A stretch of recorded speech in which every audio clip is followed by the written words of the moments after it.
Welcome to the 150th episode of Get Unstuck and On Target. I'm Mike O'Neill with Bench Builders. And whether we're working with supervisors to improve their people skills, or it's me coaching a CEO one-on-one, getting leaders and companies unstuck is at the heart of everything that we do. And that's exactly what this podcast is all about.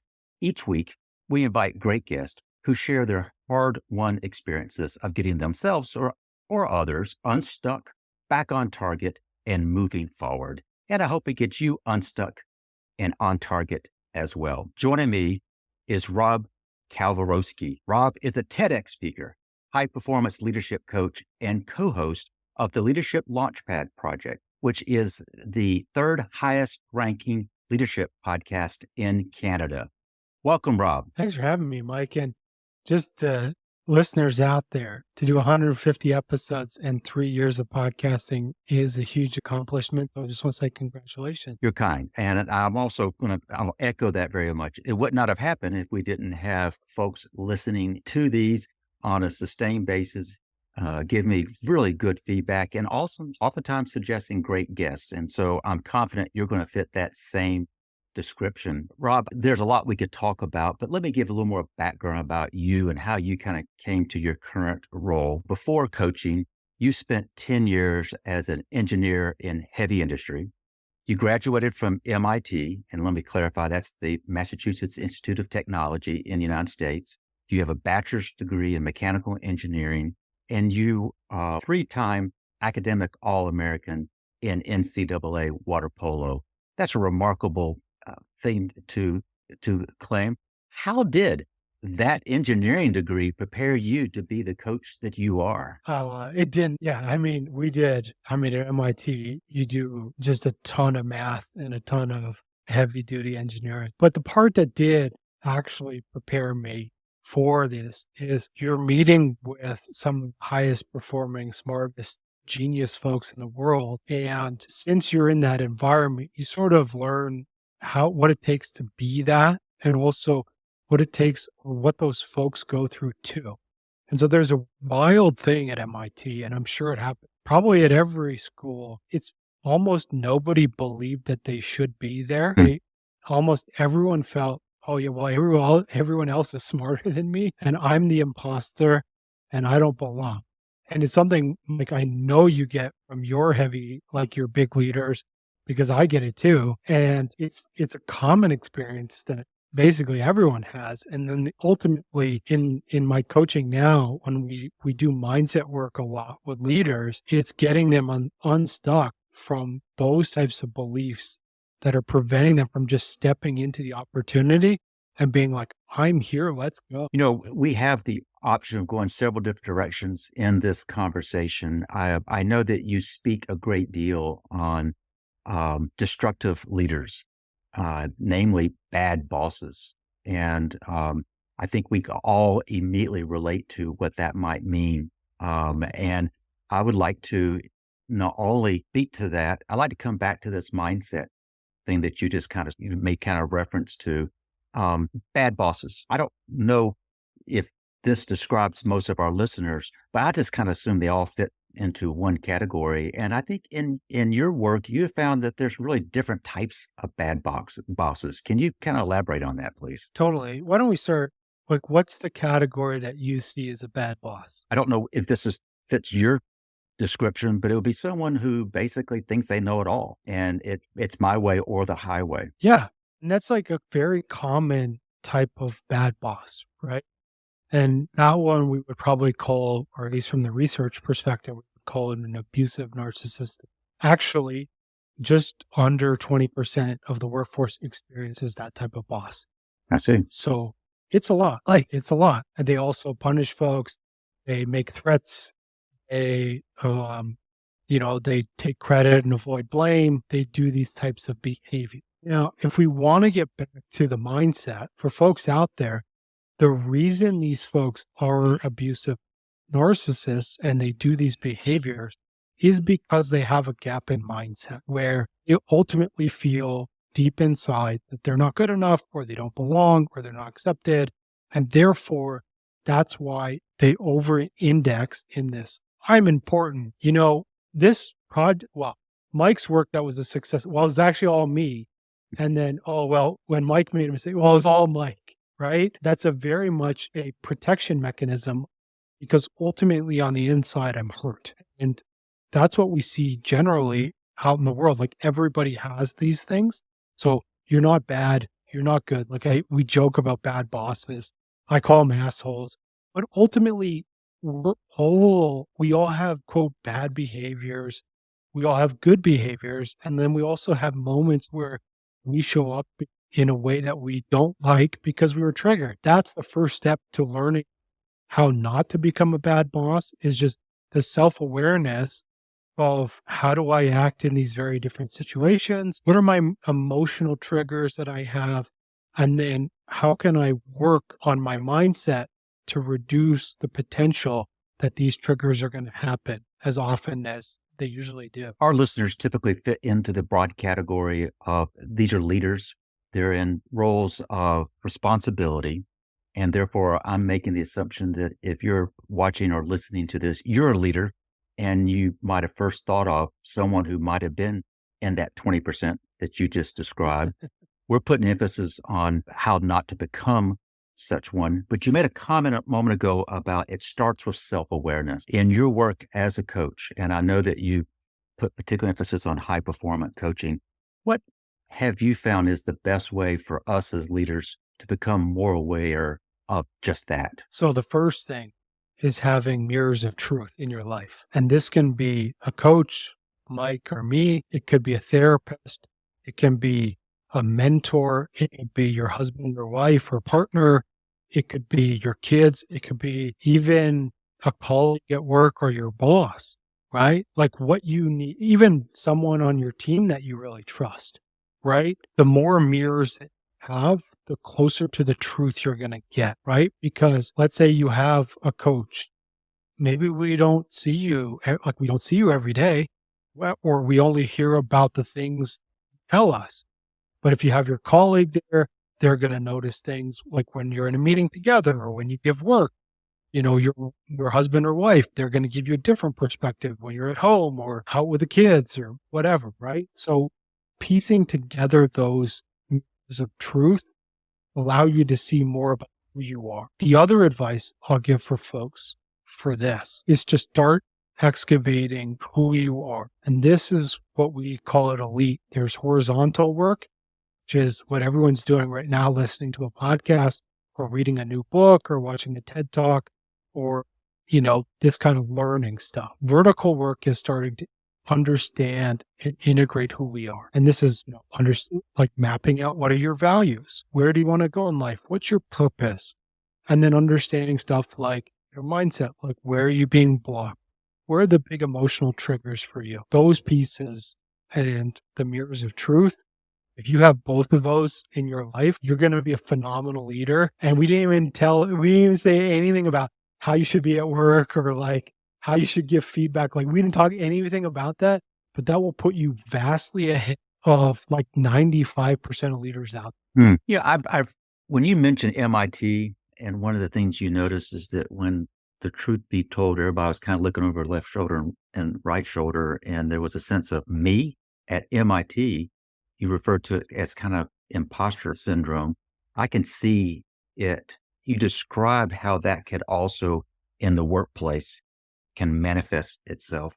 But do you find, particularly when people are moving into a leadership role or they've just given broader responsibilities, is that a very common thing that people might experience? The sense of, wow, I didn't know I beat where I am. And what do I do? And how do I figure it out? So to be honest, I don't want to call it imposter syndrome. Thank you. I use that because it's very much the common phrase for this. Ultimately, it's back to the mindset and it's core belief that we have about ourselves that we learn in childhood. So when we're born until about 7 or 8 years, this is when the mindset, or you can think of it as like operating system, is created for the vast majority of beliefs that you have. Yes, if you have huge traumatic events after that, they will create beliefs as well. But for most folks who don't have these major traumas, it's like generally like 95% of those beliefs are created in childhood. And so, like for me, I didn't have a very, like what you would say, traumatic childhood. Like nobody beat me. I wasn't sexually assaulted. Like my parents were great. Like they would take care of me, right? But I learned in childhood, like if I did well in school, my teachers would recognize me. My parents would recognize me. And then that transitioned into sports. Like if I was good, my teammates would accept me and my coaches would validate me. And that ultimately led me to doing the hard work in the pool and in the classroom that put me into MIT because I was proving to the world that I was acceptable and I belonged and I was good enough. And then when I got into the workplace, I was still using that strategy. And the reason I started the reason I became depressed and ultimately had a suicide attempt was that in the workplace, I had a toxic boss that didn't basically validate me for doing work. He Hmm. actually pushed back on the work I was doing. So I saved this company like $30 million. And I was like, this is the result. Like, this is the A on the report card. This is the goal in the pool. Like, this is how it works. This is how the world works. And he was like, no. And the reason was he had his own belief that only see today as the leadership coach, mindset coach now, but I didn't know when I was 23 is like he would have done anything to please his boss. And that also meant that he would cover up anything that his protectors or his beliefs that he wasn't good enough. And so he had all this stuff that was in place that he had worked there for a long time and he had developed all these things. And basically, I came in a year and said, well, so those things are wrong. And you'll actually save money if you do this. And that was very disruptive to him. And so he sort of blocked out all that and denied it. So then he could look to his boss that everything that he had done was good. And so, long story short, is we all have these protections and defenses that we use so then we can feel good on the inside. We don't have to face this pain of what we've learned of not being good enough or not being accepted or being, belonging. And so we wear this, Brene Brown calls it armored leadership. I use the IFS framework or internal family systems framework. So I call it defenders or protectors. And so those are the ones that when folks get to these new roles, they're hearing these voices. I'm not good enough. I don't belong, because that's the childhood beliefs. And then your protector steps in and goes, well, you know what, Mike? If you just really dominate your employees, then you'll feel good enough.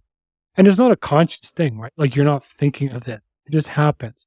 Or the other side is, which you also see, which are the other types of destructive leaders, which are the ones that go, well, I don't actually belong because like I'm leading this team and this one guy on my team, he has 25 years of experience in this really specific skill set.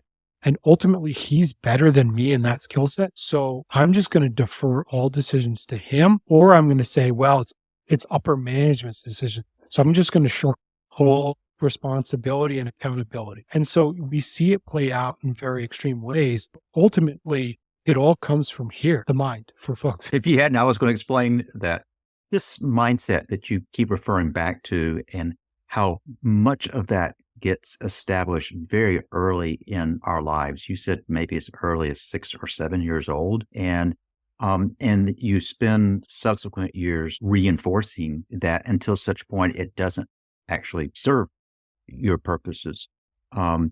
You shared some thoughts about do we learn and grow? You describe it both as a horizontal and a vertical process. In your work as a leadership coach, a high performance leadership coach, what have you found is most enlightening to those you work with? Is there a pattern that you can almost see the light bulb going off because you've seen it go off in that situation time and time again? I would say, one of my gifts that I didn't know when I was in engineering school is I see people very clearly now. And probably within the first 30 minutes that I speak to somebody, and assuming they're honest and they'll answer my questions, of course, I can pretty quickly identify some of the beliefs that are really holding them.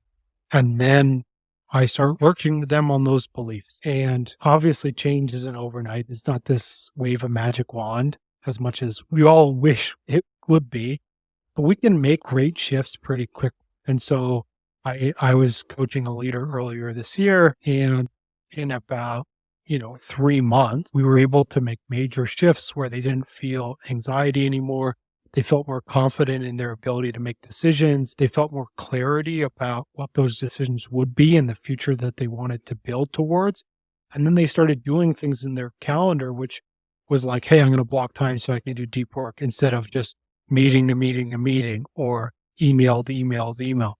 And so I work with folks both on the mindset, but then also implementing these small shifts that really changes the day, right? Like, it's not like, I don't want to say to leaders like, hey, quit your job, move to the beach, become a surfer, right? It's like, how can we make small shifts in your day, whether it's taking breaks or that's, scheduling one-on-ones with your team, small things that will truly make an impact in the results that you get. You mentioned the word deep as deep work. Rob, what what works best for you personally? Yeah, that's why I use internal family system. So as I mentioned, I really struggle with depression and a suicide attempt in 2013. And part of my leadership journey, I actually hired Susan, who's my business partner now at Elite, and she started doing emotional intelligence work with me, which opened up a lot of the stuff that I had locked away. And that led me into my office. And she does internal family systems and EMDR, EMDR is the leading PTSD therapy in the world right now. And so I did the deeper work with my therapist. Now, this doesn't mean that everyone needs to go to therapy, although I do believe everyone needs to go to therapy. And also, therapy can be proactive and not reactive. But it doesn't mean that you need to do like EMDR work with your therapist for, 2 years, right? Like, I had a lot of trauma, both around childhood and then also around, all that work stuff. But also, like, the deeper work is sort of uncovering those parts, like which are the ones that play defense, which are the ones that sort of make you feel unseen or unheard or not valued or not good enough. And then working with those to sort of release them or allow them to take a break so then you can actually show up and lead the system. And I can help you do, for the most part, as long as you don't have huge mental health challenges. Like, I've learned, and we've done coaching in IFS, so we know how to apply that framework and help folks to do the deeper work so then they can become the leaders they want to be. Rob, I'm hesitant to even go here, but let me just throw out to you what's crossing my mind. As a coach, I try to be mindful that I'm not a trained therapist. I am personally in line with what you just said. I think there is real value in therapy. In the same way, as a coach, I think there's real value in having a coach.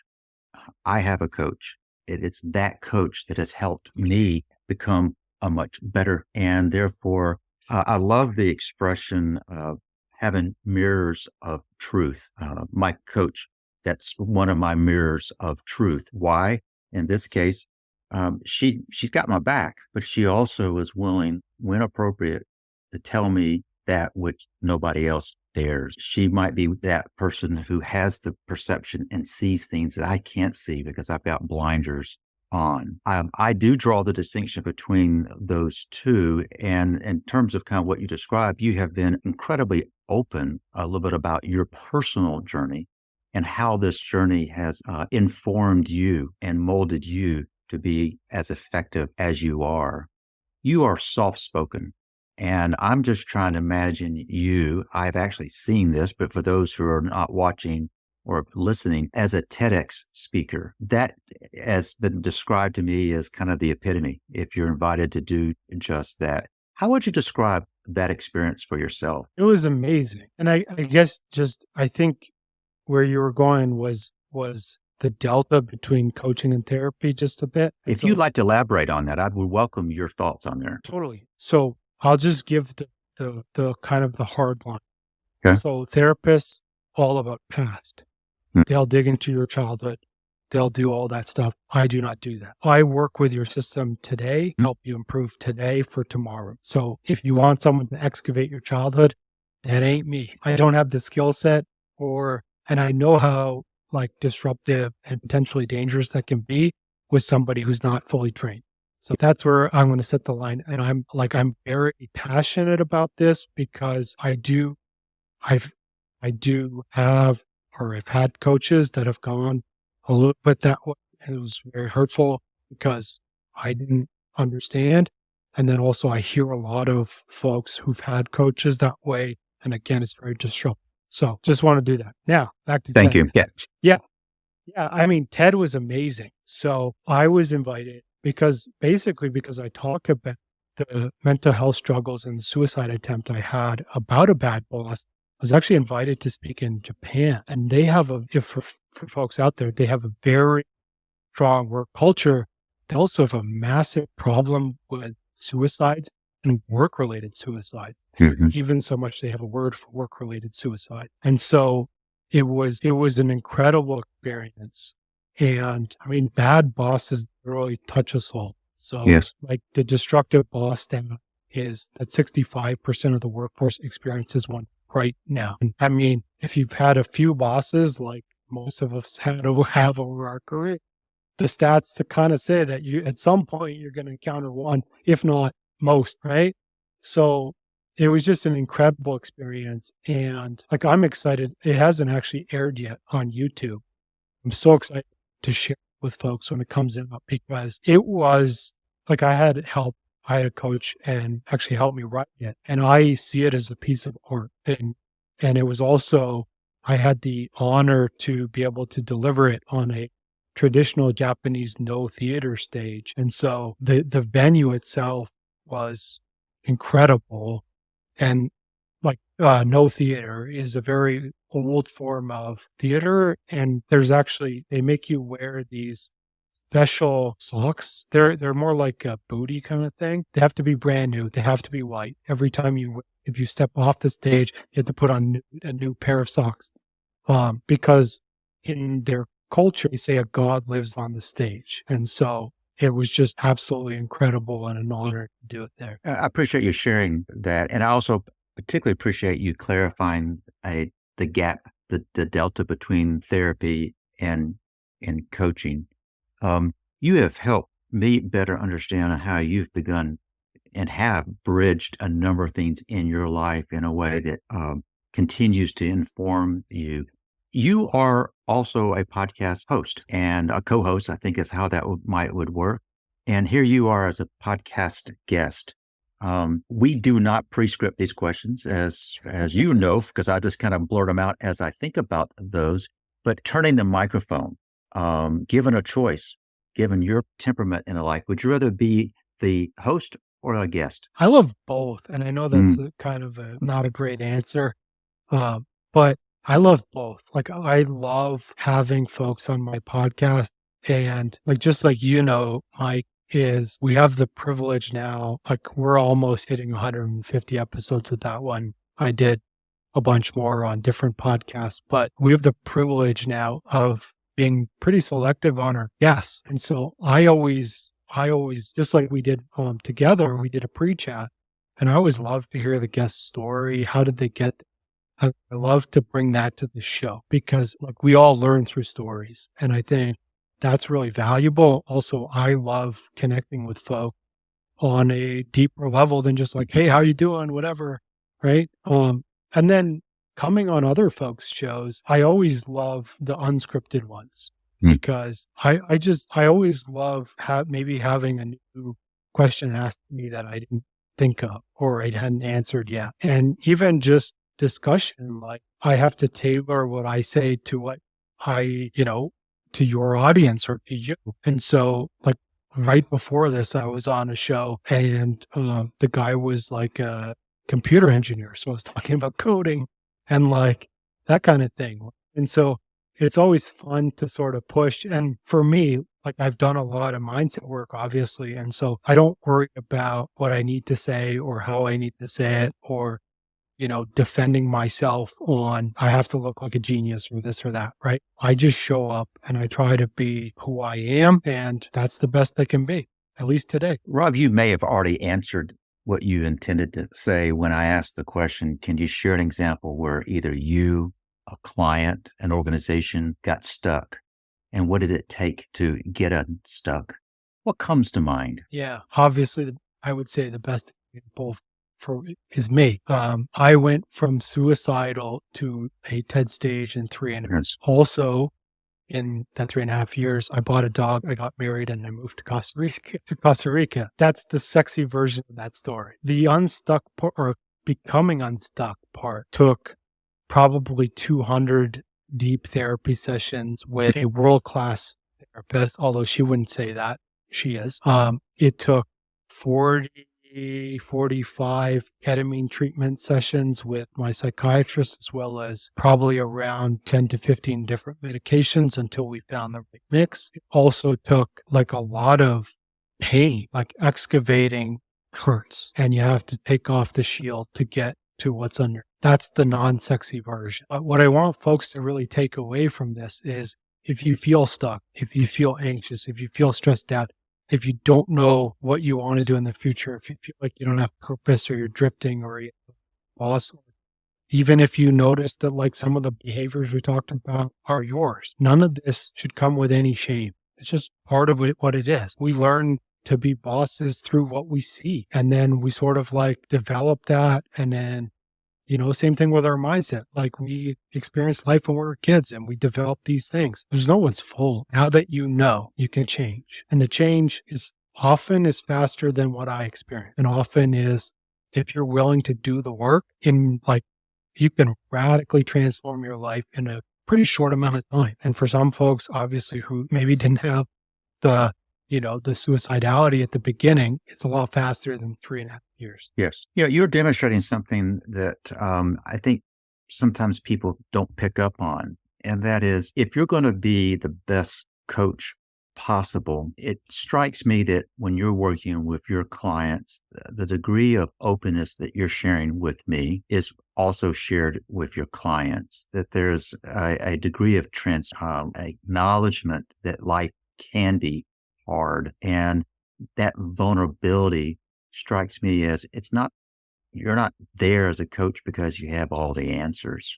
You have experience, like all of us, setbacks. And if the person you're working with sense that, which I think they probably do almost immediately, just given just how you come across to others, it, I think, would fast track progress, because you're willing to be vulnerable.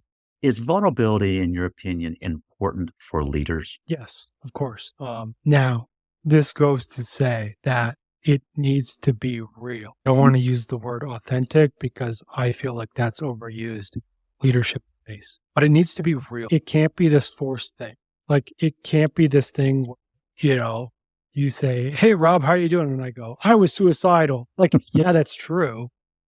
Like, it can't be just this thing you jam in there in this way that's like, I'm going to be vulnerable so then people like me, or it creates the connection, right? Right. You have to be real. So don't have an agenda with being vulnerable. Be who you are, and you are welcome to open doors. And again, it's not oversharing, right? So like, let's say I'm hosting a team meeting at my office. Right? I am not talking about, the depression I felt the day before that made me call my therapist. Like, that is not appropriate, right? Now, however, if I go into my therapist's office, it's totally appropriate, right? So the context matters. And that's where folks need to be, right? Is like, as a leader, be appropriately vulnerable, and that will depend on the kind of the context and who you're talking to. But it does help. Like, if you're just this, like, if I would have came on here and said, Mike, I'm a genius, I'm a leadership coach, there's so many bad bosses out there, it's all their fault. I went to MIT, and then I'm a leadership coach, and I was a genius the whole time, and I'm super successful. Like, that's a way different interview than the one we've had. Yes. You used the term real in contrast with, I think you said authenticity, but be real. And then you said something that I just want to make sure that we put a little emphasis on. I don't know if this is the word choice you used, but be you. It's what I think I heard you say. And if you are being you, you're more likely to be perceived as real. Why is it when people go into leadership roles, they have a tendency to mask being themselves? So this, again, is is the mindset. So often the mindset is basically designed to keep you safe and alive. So it plays defense. What I mean by that is it protects you in various different ways. Like, can be stuff from people pleasing to overworking to being hyper logical and like shutting out your emotions to even stuff that everyone does, like, hey, I'm sad, so I ate a pizza and I watched a movie, right?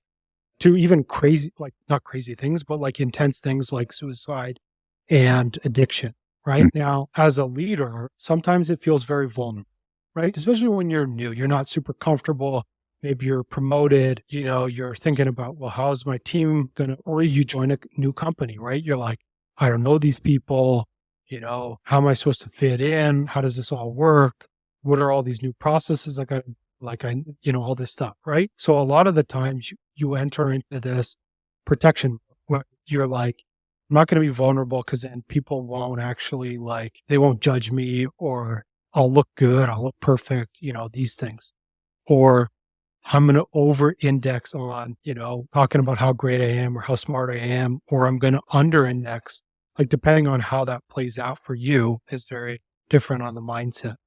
The goal of internal family systems is actually to strip away, but allow all the defense to sort of step aside so you can truly be you without this perception of judgment. And that's the part where I talk about TED. When I stepped on that stage, I wasn't worried about how is the audience going to judge.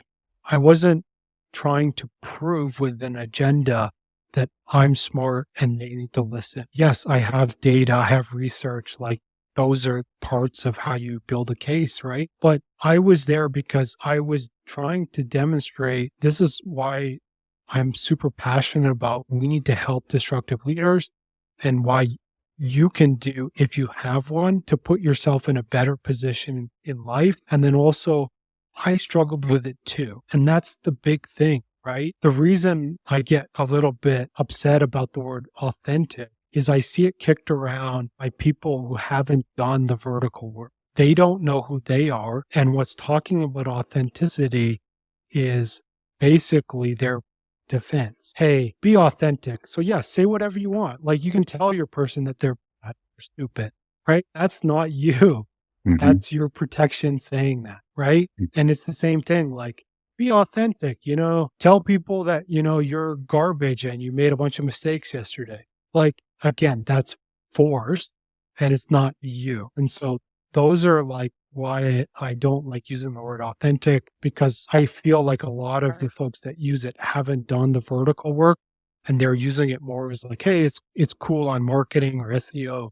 And so I'm going to use it, but they're not actually in tune with what that truly means. Rob, we've covered quite a bit in our time together. If you reflect on this conversation in light of the topic, what do you want to be the takeaways? For me, it's do the vertical work.